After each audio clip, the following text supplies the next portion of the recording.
مجموعة في الرومانسية وفي الحب وفي التعبير عن الرومانسية، وهي الأبراج الهوائية.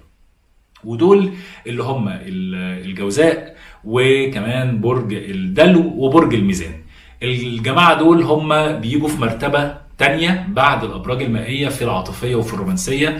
ناس حساسة جدا الثلاث أبراج دول، برضو بيختلفوا في درجة تعبيرهم عن الحب. هنلاقي إن الجوزاء هو نمرة واحد في التعبير بالكلام، لأنه الجوزاء طبعا يعني انتوا شايفيني اهو متكلم وبيحب يتكلم وبيحب يعبر وبيحب يقول مشاعره للطرف التاني. فهنلاقي إن الجوزاء هو أكتر برج في الثلاثة دول تعبيرا بالكلام، وأقلهم تعبيرا في الأفعال، بس بالمناسبة يعني عشان إيه نكون صراحة مع بعض.